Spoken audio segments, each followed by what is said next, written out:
There is a town in Pennsylvania where smoke breathes from the ground. Where, in January, the earth beneath your feet feels warm to the touch. Where cracks in the road glow a faint orange at night.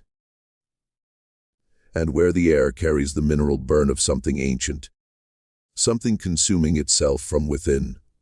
Something that should have been extinguished decades ago, but never was. Not because no one attempted it, but because certain men with titles, offices, and access to documents never meant for the public, decided that what burned beneath Centralia was worth more alive than dead. The official version claims it began with a garbage fire in May of 1962. A simple, stupid accident. Burning refuse in an old strip mine pit that happened to sit above one of the most extensive networks of underground anthracite coal seams in the eastern United States. The fire was lit, the garbage burned, and then, according to the official account, the fire was believed to be out. An accident, a miscalculation, one of those things that just happens. But if you speak to the people who actually lived in Centralia, the ones who fled years before the government finally told them they had to, the ones whose children developed respiratory conditions doctors couldn't explain, the ones whose homes cracked and sank while local officials insisted nothing was structurally wrong, dead certain, you begin to hear a different account. A story about a fire that may have been made possible by decisions made years before anyone struck a match. About a company that possessed detailed engineering assessments of the underground geology beneath Centralia. Assessments that identified the dump site as a specific risk for fire transmission into the coal seam. Wrong here. Look at this. Those assessments were submitted to the state government more than a year before the fire started. About state officials who failed to act, or were advised not to act, during the years when intervention was still possible. And about a decision made somewhere, by someone, that a community of several thousand people living above a growing underground furnace was a problem to be managed, not solved. This is not a story about ghosts or curses. Nothing about what happened in Centralia is supernatural. That is precisely what makes it so deeply, persistently disturbing. Before we continue with the story of Centralia, Pennsylvania, if you've ever felt that the ground beneath you is less solid than you were told, if you've ever wondered what institutions will sacrifice to protect themselves when the truth starts burning its way toward the surface, make sure you subscribe to Proof of Doctrine. Hit that notification bell so you never miss one of these deep dives into America's hidden histories. And tell us in the comments which state or city you're listening from tonight. We read every single one, because what happened in Centralia didn't begin in 1962. It began nearly a century earlier, in the belly of the mountains, where men went underground and learned things about the earth that the earth preferred to keep to itself. To understand Centralia, you have to understand what anthracite coal meant to the people of central Pennsylvania in the second half of the 19th century. It wasn't just fuel. It was life itself, the material from which entire communities were built and sustained, the thing that justified the existence of dozens of small towns in the valleys and ridges of the Appalachian Mountains. Unlike the softer bituminous coal found elsewhere, anthracite burned hotter, cleaner, and longer. It was the coal that heated the brownstones of New York City and the townhouses of Philadelphia. It was the coal that powered the factories of the Gilded Age, that made possible the particular form of industrial capitalism that reshaped the United States in the decades after the Civil War. And the men who controlled the rights to extract it from the earth became, during those years, extraordinarily powerful. The region that would become Columbia County sat atop one of the most extraordinary geological formations in North America. a massive anthracite deposit running in thick, interconnected veins through the ridges and hollows of the Central Appalachians. Those veins had been worked for generations. Small, independent mining operations had opened shafts and dug tunnels throughout the area during the first half of the 19th century, pulling coal by hand and mule, leaving behind a labyrinthine network of tunnels and chambers that was never comprehensively mapped. When the large coal companies arrived in the post-Civil War period and began systematic industrial extraction, they inherited not only the coal, but also that underground architecture. All its passages, chambers, and intersections, its flooded sections and gassed sections, its sealed entries and rotted timber supports. The town of Centralia was incorporated in 1866, though settlers had occupied the valley for decades before. It sat in a natural bowl between ridges, a compact grid of streets pressed close together, the way towns in coal country always were, as if proximity itself might offer some protection against the particular loneliness of the mountains. By the 1870s, the Philadelphia and Reading Coal and Iron Company had already begun systematic operations in the area, and the network of tunnels honeycombing the ground beneath Centralia's streets was growing more extensive every year. The miners who worked those tunnels knew them, the way they knew their own homes.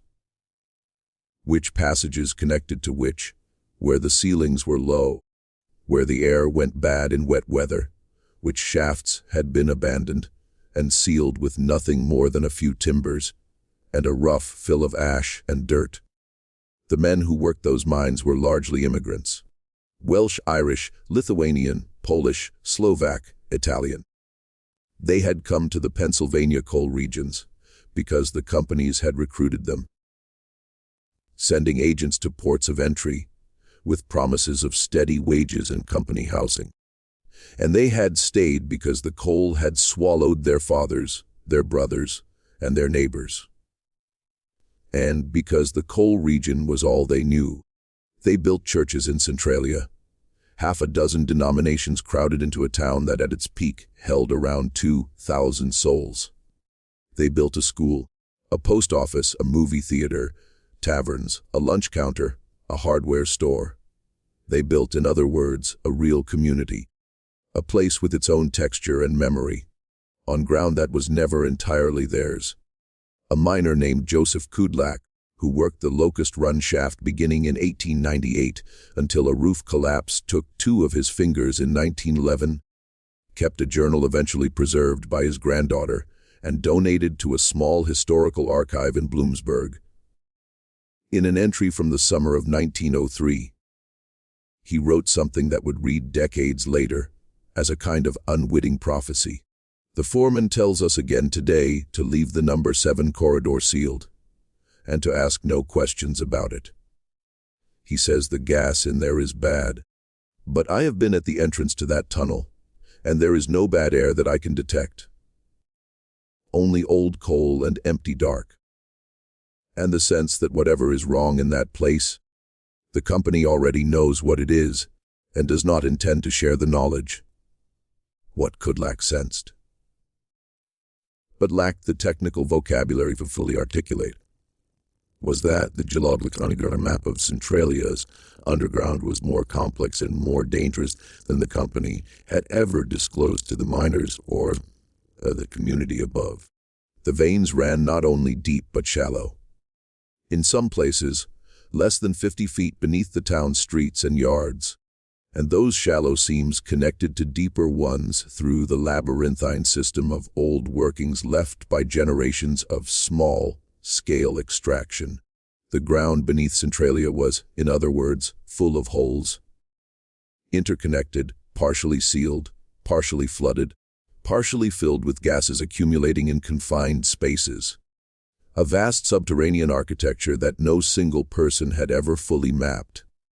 For decades, that simply meant that living in Centralia involved a particular kind of background unease. The occasional subsidence cracking a foundation, the sulfur smell rising from certain patches of yard in wet weather.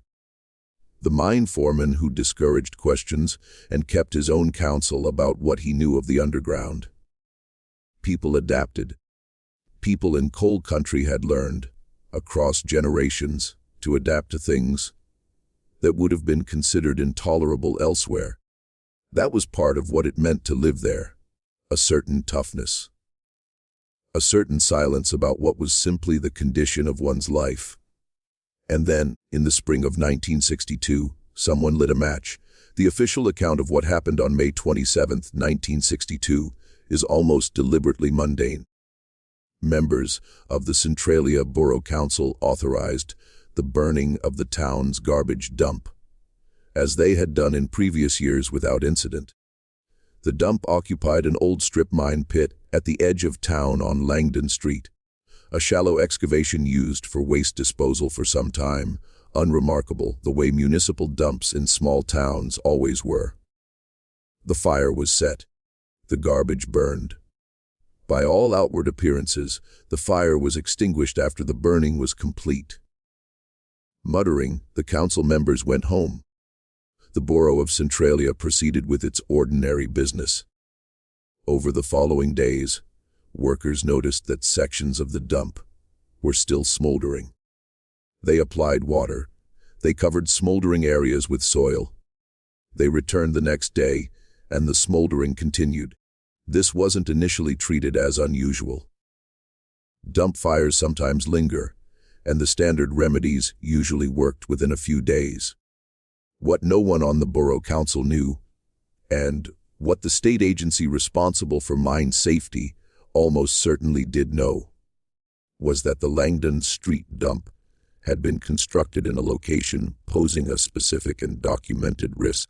An engineering assessment commissioned in April of 1961, more than a year before the fire, by the corporate entity holding mineral rights to the coal seams beneath Centralia had identified the dump site as adjacent to, and in some sections directly above, an unmapped series of old workings connecting to the main seam network. The assessment noted, in careful technical language, that burning operations at the dump site should be conducted under supervision, given the risk of fire transmission to the underlying coal seams. That assessment had been submitted to the state government.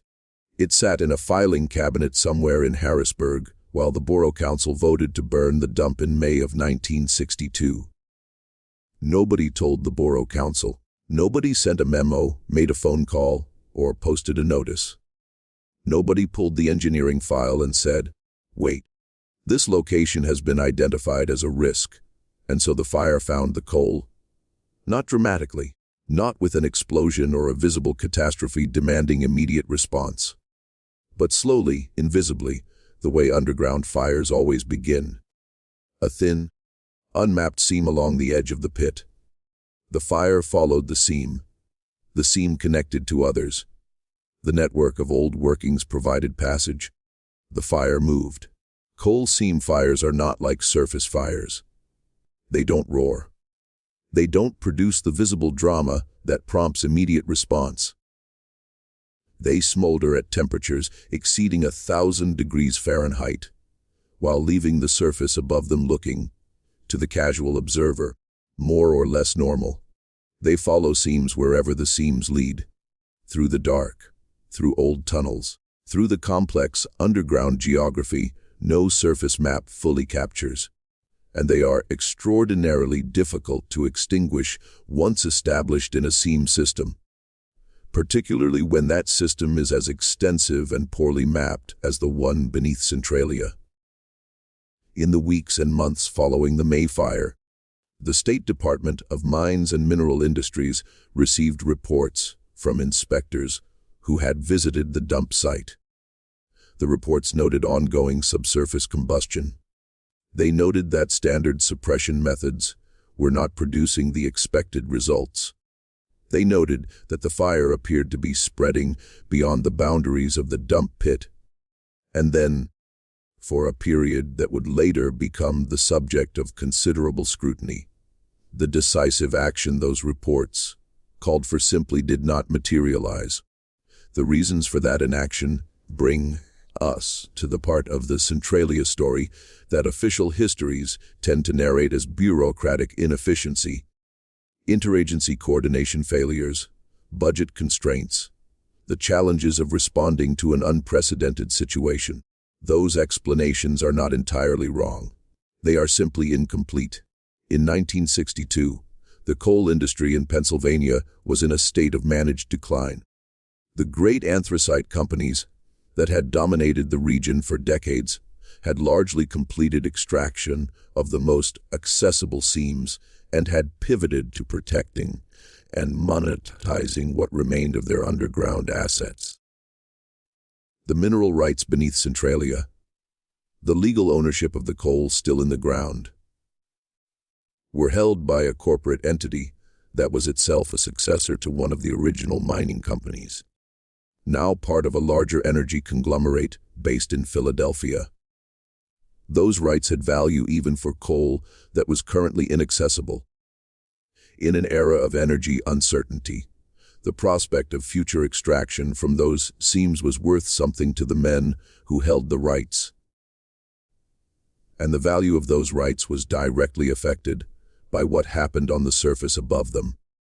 Several of the men in positions most relevant to a rapid response to the Centralia fire had professional histories, and in some cases professional relationships, connecting them to the coal industry they were nominally regulating. And this was not unusual in Pennsylvania at the time. The revolving door between industry and the agencies overseeing it was not secret. It was simply the established order. The way things had worked for decades in a state where coal was king and where the people who ran coal were woven through the fabric of government and civic life at every level. Extinguishing the fire in its early stages would have required excavating the affected area of the dump, removing the burning material, and isolating the seam entry points to prevent reignition. Early engineering estimates that exist in the state record, put the cost of such an intervention at somewhere between $175,000 and $400,000, significant but not catastrophic, and not the kind of expenditure that should have been difficult to justify when the alternative was allowing a fire to spread through the underground seam network beneath an inhabited community.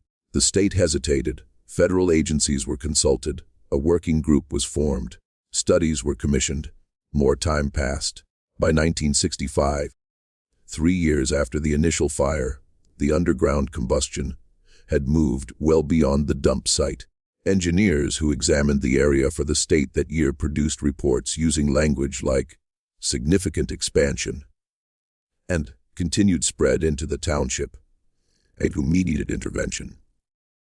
A man named Harold Tresize submitted a formal assessment that autumn, noting specifically that the fire front had reached a point where it was threatening to become uncontainable if action was not taken within the immediate future. That report sat in a filing cabinet in Harrisburg for the better part of a year.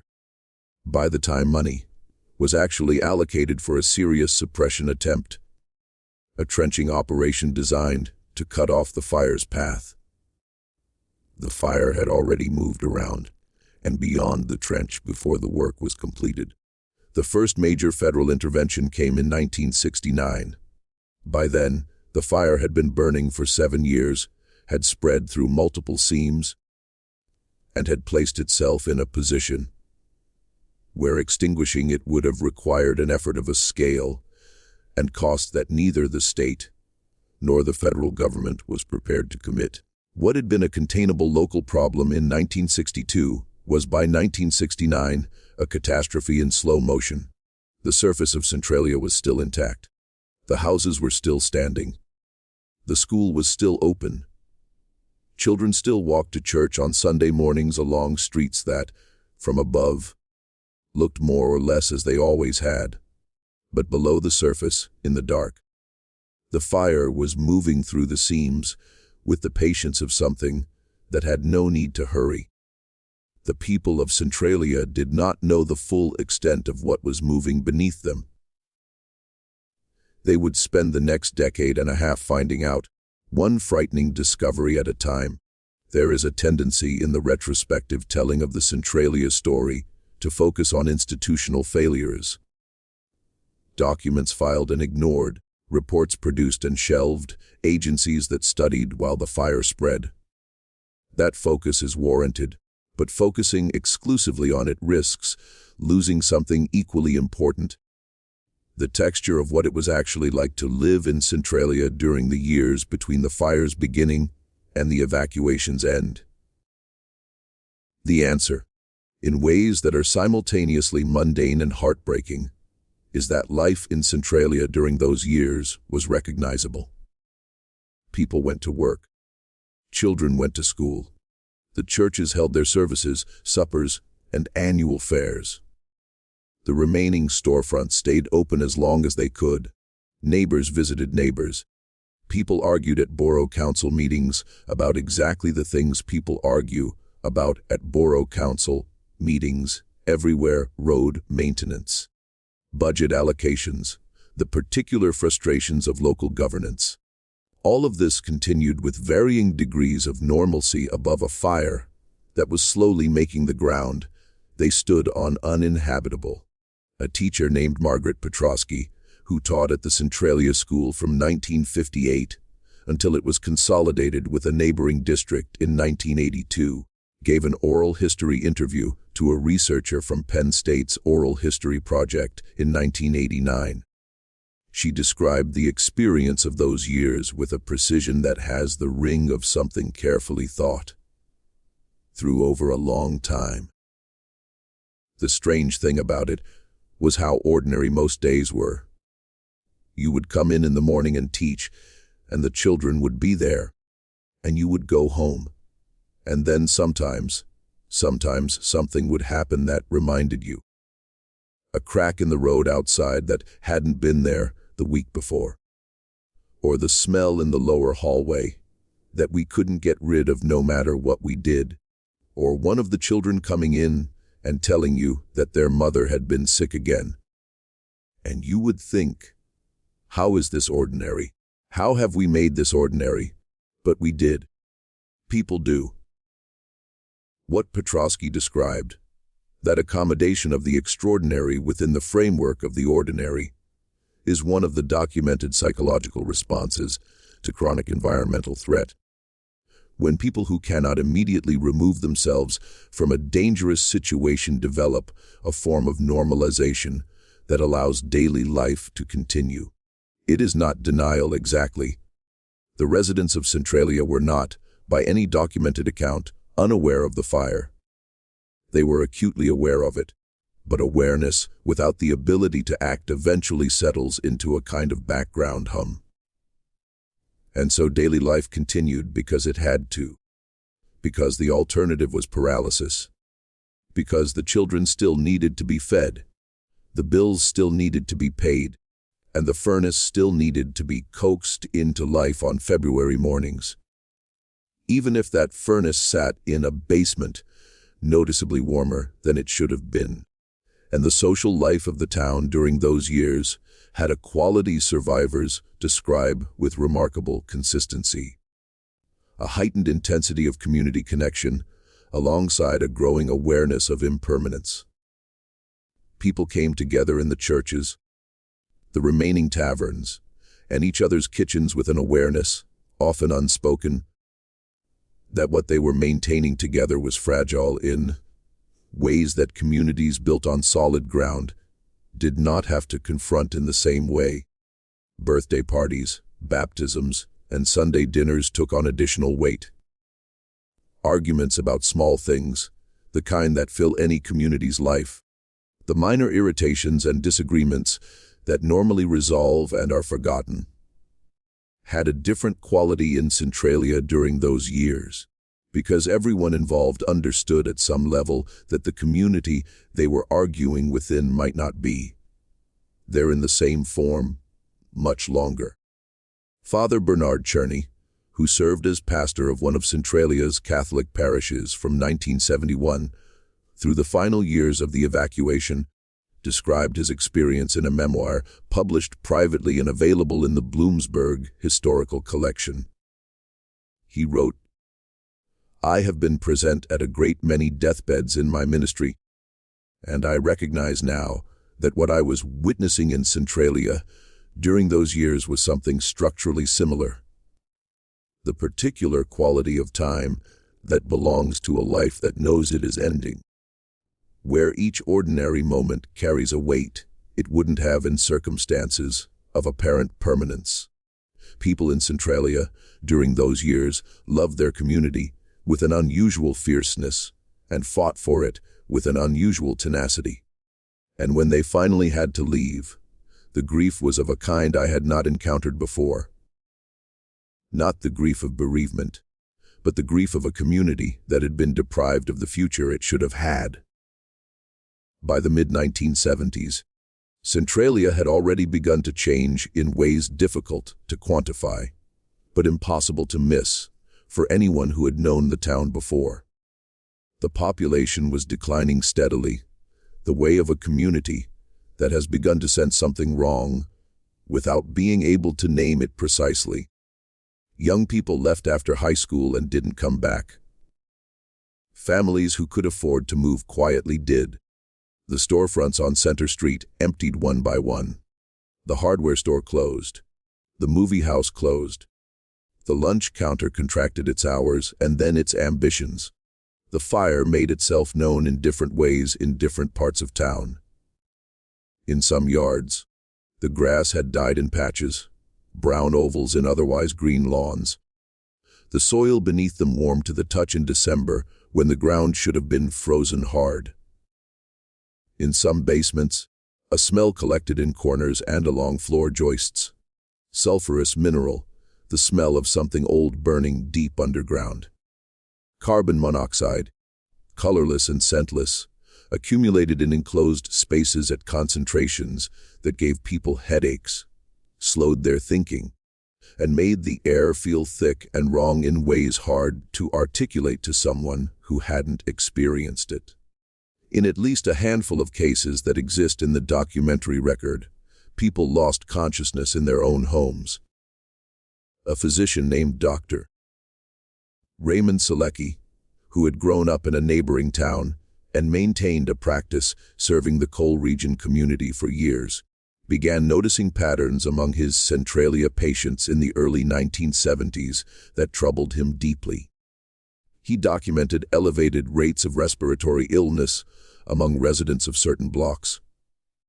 Illness that did not respond normally to standard treatment and seemed correlated with duration of residence rather than individual health history. He documented neurological symptoms consistent with chronic low-level carbon monoxide exposure fatigue, persistent headaches, cognitive dulling that patients described as an ongoing mental fog, mood disturbances developing in people with no prior history of such symptoms. He documented, in one section of town that sat above a portion of the seam network where the fire had been active the longest, a pattern of pregnancy complications he could not attribute to any cause other than the air quality in that neighborhood. Dr. Selecki submitted his findings to the Pennsylvania Department of Health in 1977. He received an acknowledgement letter. He submitted a follow-up with additional documentation in 1979. He received another acknowledgement letter. In a letter written to a colleague in March of 1980, he described his frustration with a precision that still reads as striking.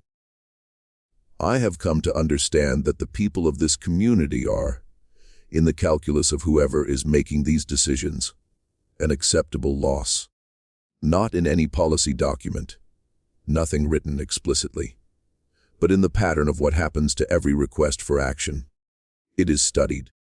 The study generates recommendations. The recommendations generate further study. And the families living above the fire breathe the air and wait for something to change." The story of Walter Gasparetti gives that abstraction a particular human face. Walter was born in Centralia in 1931, the son of an Italian immigrant miner who had come to the coal region before the First World War and never left. Walter grew up in the town, married a woman named Rose Brennanese, whose people had been in the valley since the 1880s, and spent his working life as a plumber, serving the local community. He knew the town the way you can only know a place you have inhabited across a lifetime. Every house, every basement, every furnace that needed coaxing in February. He was, by any measure, a man who understood his environment. In 1973, Walter noticed his basement was warmer than it should be. Not alarmingly at first, but distinctly, persistently warmer in a way that did not respond to any obvious mechanical explanation. He installed a carbon monoxide detector on the advice of a neighbor who worked with the mine rescue service and had begun telling people quietly to take precautions. The detector triggered on several occasions in the early morning hours when the house was closed up. Walter went to the borough council. He wrote to the state office in Bloomsburg. He sent a letter to the Department of Environmental Resources in Harrisburg. He was told the situation was being monitored. He was told his readings were within parameters under review. He was told, in bureaucratic language designed to convey attentiveness while committing to nothing, that the appropriate agencies were aware of his concerns. In the winter of 1976, Rose Gasparetti found her husband on the floor of his basement, unresponsive, where he had gone to check on a pipe. When help arrived, the basement was ventilated and measurements were taken. The carbon monoxide concentration in that space was found to be approximately 3 times the level that the state's own standards classified as immediately dangerous to human life. Walter survived. The damage to his heart and lungs was not reversible. When Rose testified before a state legislative committee in 1983, 7 years later, by which point the evacuation of Centralia was well underway, she brought the letters. She had kept every letter Walter had written to every agency, and every form response those agencies had sent back. She spread the papers on the table in front of the committee members. Years of correspondence, a documentary record of a man who had tried every channel available to him to communicate that something was wrong beneath his home, and had received, in return, a succession of letters that acknowledged his concern without acting on it. He knew, she said quietly to the committee. He knew for years before it nearly killed him. Every person he contacted, every official, every agency. They knew too. What I want answered is not why the fire is still burning. What I want answered is why they let it burn. The committee received her testimony. A report was issued. Recommendations were made. The fire continued to burn. If this story is reaching you the way it reaches us, every time we go back through the record, if the weight of what these people experienced is settling into you, in that particular way true horror does, share this video with someone who needs to hear it. Hit the like button to support this work and leave your thoughts below. Do you think what happened in Centralia was negligence, or was it something more deliberate? We want to know. By 1981, the fire had been burning for nearly 2 decades. The state had acknowledged its existence, had attempted several suppression operations that the fire circumvented, had commissioned studies, formed committees, and allocated funds that were spent without producing the intended outcome. The residents who remained in Centralia had developed the particular psychology of people living with chronic, unresolved danger, a mixture of adaptation and vigilance, of normalizing things that should not be normal. And then, on the morning of February 14, 1981, the fire introduced itself in a way that could not be explained away or filed in a cabinet. Todd Domboski was 12 years old. He was playing in the backyard of his grandmother's house on Locust Avenue. A cold winter morning, the ground dusted with snow. The wisps of steam rising from certain spots in the yard were a familiar sight. Residents of that block had grown accustomed to them, had stopped remarking on them, had incorporated them into their understanding of what their neighborhood looked like in winter. Todd walked across a patch of ground that looked, as far as he could tell, exactly like the ground around it. The earth gave way beneath him. A sinkhole opened without warning. The surface layer of soil, undermined and desiccated by the heat and gases rising from the fire below, simply gave way under the weight of a 12-year-old boy. The hole that opened was 4 feet across. It deepened rapidly as loose material at its edges continued to give way. The depth would later be estimated at somewhere between 50 and 150 feet. From the darkness below, carbon monoxide and heat rose in a column immediately visible as a rush of warm, foul air against the February cold. Todd survived because his cousin Dennis was nearby and reached him at once. Gripping his arm while Todd hung in the opening, and the earth continued to crumble around them, extending the hole outward and downward. Others arrived and helped pull him out.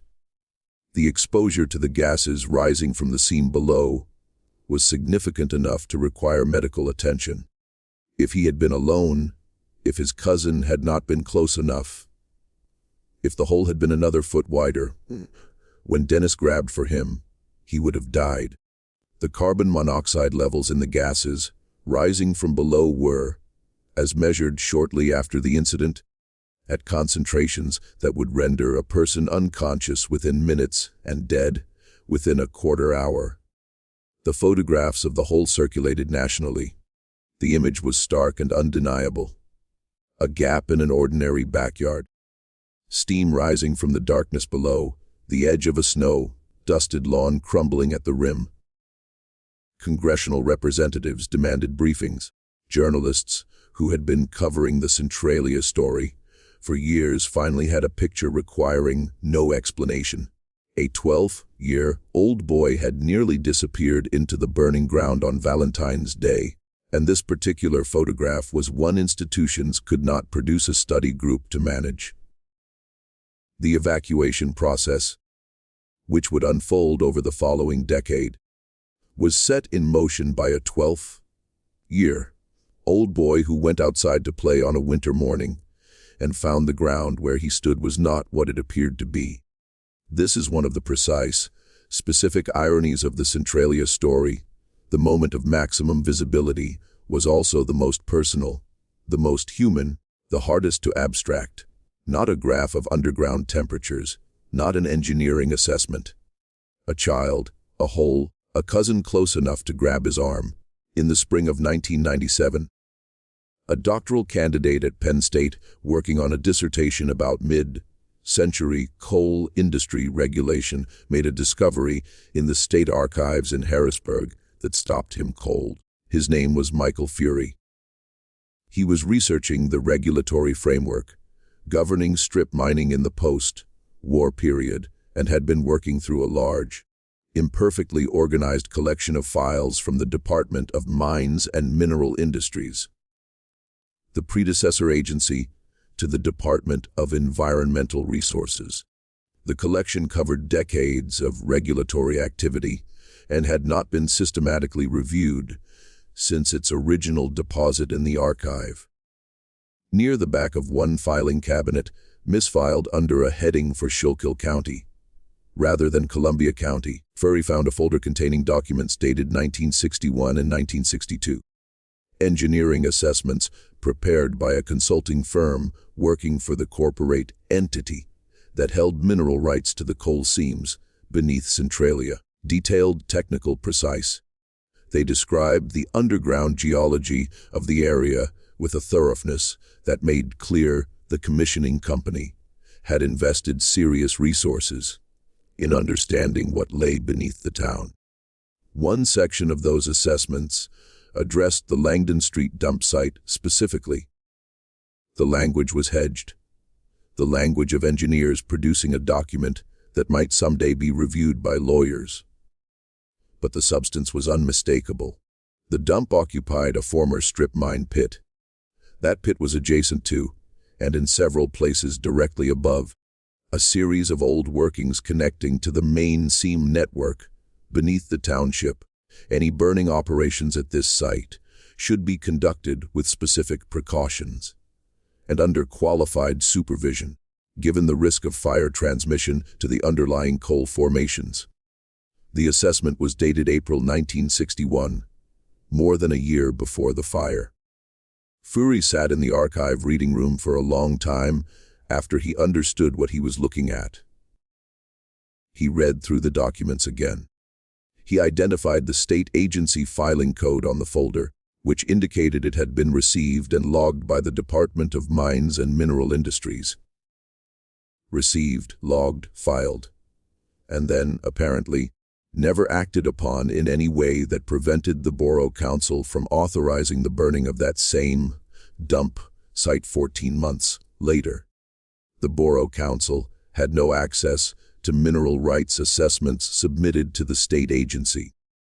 They were a local governing body making a routine municipal decision. They did not know an engineering firm had told the state government more than a year before that burning at Langdon Street posed a specific and identifiable risk. They could not have known. That information was in the wrong room, the wrong cabinet, the wrong folder, in an archive in a city 60 miles away. Fury contacted the State Archives Administration. He contacted a historian at Bloomsburg University who had written about Centralia. He contacted a journalist at the Philadelphia Inquirer who had covered the Centralia story extensively in the 1980s. The journalist made inquiries. She contacted the Department of Environmental Resources, the State Attorney General's office, and the corporate successor to the entity that had commissioned the 1961 assessments. The response from the state was that the documents were historical materials outside any applicable statute of limitations. The response from the corporate successor was that its legal team had reviewed the matter and had no comment on historical documents. The response from the Attorney General's office was that no investigation was warranted based on the information provided. The documents were described in a sidebar article in the Inquirer in 1998. It ran on page B7. There was no follow-up investigation. There was no legislative hearing. There was no formal inquiry into how an engineering assessment identifying a specific fire risk at a specific location had been received by the state and then filed without any action to prevent the risk it described. The fire beneath Centralia was still burning when the article ran. It is still burning now. The emptying of Centralia did not happen in the swift, decisive way of emergency evacuations. It happened the way slow catastrophes always resolve unevenly, incompletely, with the people most affected carrying the weight of decisions made at a distance by institutions that would not be living with the consequences. Federal relocation funds began arriving in 1984, following years of congressional attention and the sustained advocacy of a small group of residents who had, by that point, become practiced navigators of the machinery of government response. Families began accepting buyout offers. Some left with relief, grateful for any resolution to a situation unresolved for more than 2 decades. Some left with fury, the particular controlled anger of people who understood they were being compensated for something that should never have happened at all. Some held out for better terms, arguing with federal agents over property valuations in kitchens where carbon monoxide detectors had been sounding for years. And a few simply refused on principle or from necessity, or from the profound human unwillingness to accept that the life you've built and the place where you have buried your dead is simply going to be purchased out from under you. A price set by the people responsible for the situation in the first place. A woman named Eleanor Whiteshek, whose family had been in Centralia for 3 generations, refused the first 2 buyout offers and stayed on Locust Avenue until 1992. She had raised her children in that house. She had buried her husband from the church 2 blocks away.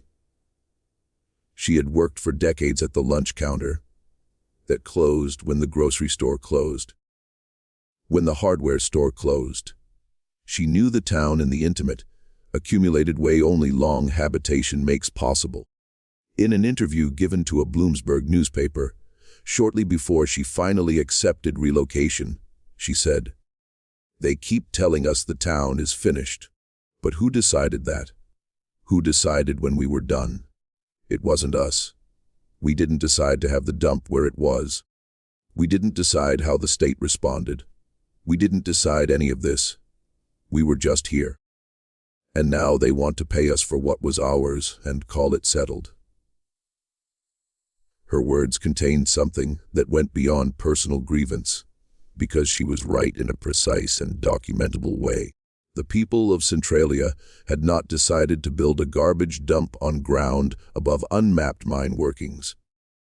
They had not decided to have the state in possession of an engineering assessment, identifying the dump as a fire risk without acting on that assessment. They had not decided to have officials who delayed intervention through the years, when the fire was still containable. And these decisions had been made for them by systems and institutions operating with interests and information that the residents of Centralia did not share and were not told about. By 1992, the town's population had fallen below 100.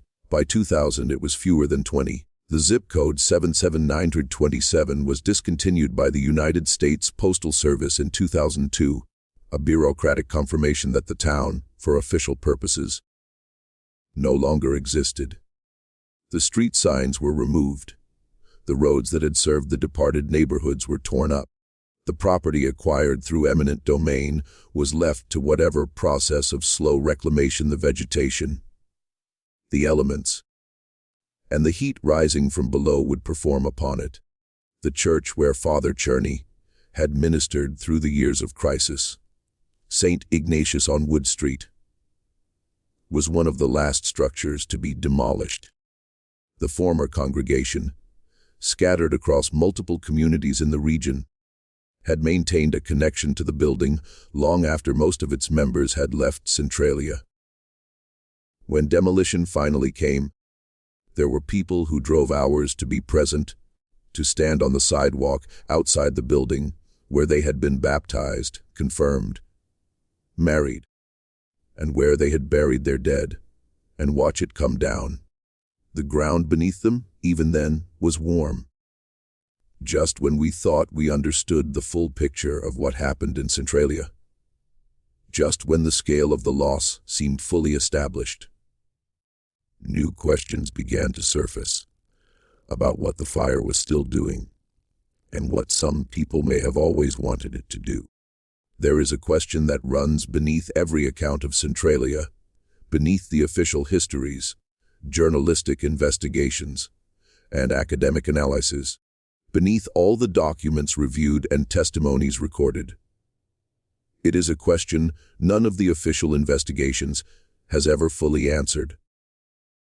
A question the people who lived in Centralia asked themselves, and asked the men in offices and agencies who came to meet with them, take notes, produce reports, and never received a satisfying response to. The question is this: who benefited from the fire continuing to burn?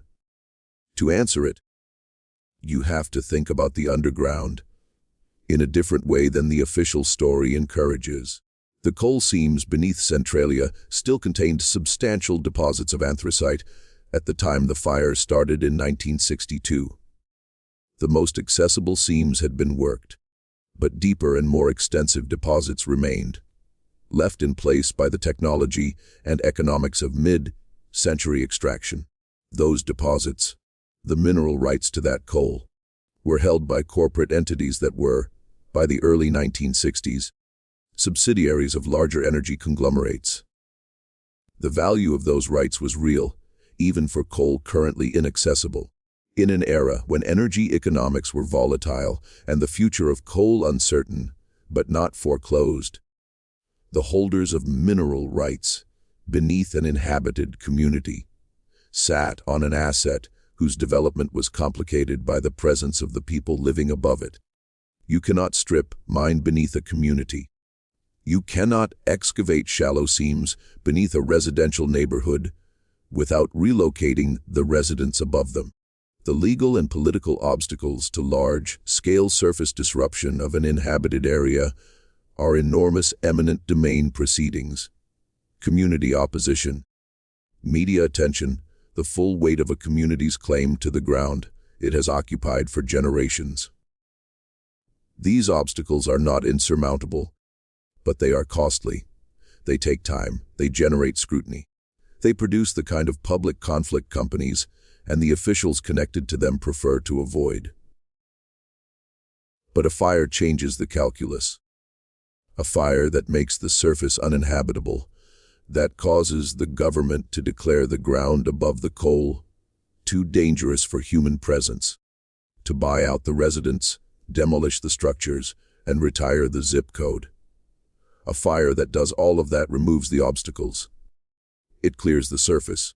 It empties the land of the legal and moral complexity that inhabited land carries.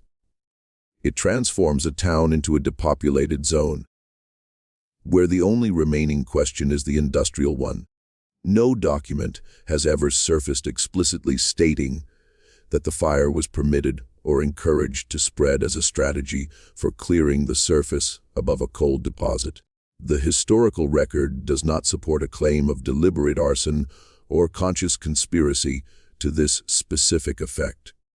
What the historical record does support, with considerable documentation, is a pattern of decisions, each individually explicable by its own institutional logic, that had the cumulative effect of allowing the fire to grow from a containable local problem into a catastrophe that ultimately emptied an entire community.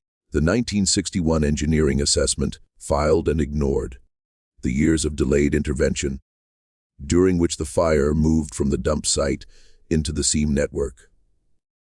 The suppression operations that were underfunded and ultimately ineffective, the decade and a half during which families lived above the expanding fire while agencies studied, committees met, and reports were issued and filed. The documents that sat in the wrong cabinet in the Harrisburg archive for 36 years. Each of these things, taken alone, can be attributed to ordinary institutional failure, bureaucratic inertia, budget constraints, the normal friction of government response to an unprecedented situation. But the pattern of them, the particular way failure accumulated at every stage, where success was still possible, and then the particular way the aftermath of that failure served certain interests very well. That pattern is harder to attribute entirely to simple incompetence. The people who built Centralia, worked the mines, and raised their children above the seams did not have the power to shape that pattern. They had the power to write letters, attend hearings, testify before committees, bring their correspondence, spread it on tables in front of the men who had failed them, and ask very quietly and very specifically, "Why did you let it burn?" None of those men ever gave a satisfying answer. Geologists who have modeled the Centralia fire estimate that, based on the volume of coal remaining in the affected seams and the rate of historical consumption, the fire could burn for another 100 to 250 years from today. There are children alive right now who will not live to see the Centralia fire go out. They will grow up, grow old, build lives, and the fire will still be there when they are gone, burning in the dark beneath the hills of Columbia County. Patient the way geological processes are patient, indifferent to everything that has happened on the surface above it. The town itself is a kind of ghost, not in the supernatural sense, but in the very real, very physical sense of a place that exists in official documentation without existing on the ground. The street grid is still visible from the air. The intersections, the block patterns, the lots where houses stood before the demolition crews came. The vegetation has worked its way through the old foundations. The cemetery is still there, its stones still standing above ground that is warm to the touch, where steam rises on cold mornings through the grass between the grave markers.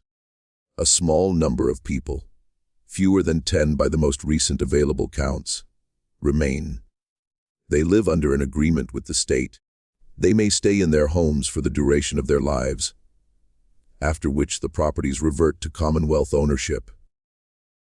It is, depending on your perspective, either a recognition of something that could not be taken from them or the final act in a very long process of managed erasure. The last people standing on ground the state has already declared does not exist as a community if you walk through what remains of Centralia on a cold morning. And people do walk there, drawn by the strangeness of it, by the steam rising from earth that should be frozen, by the snow-free patches on the hillsides where the heat below keeps the ground clear. You can feel the warmth through the soles of your boots. You can smell it. That mineral, ancient smell of coal burning deep and slow. The earth beneath you is alive in a way that has nothing human about it, and yet it is entirely the product of human decisions. Every degree of warmth in that ground, every wisp of steam, every crack in what used to be a road, the result of choices made by specific people in specific offices, for reasons never fully disclosed to the people who lived above. Eleanor Wojtaszek is gone. Walter Gasparetti is gone.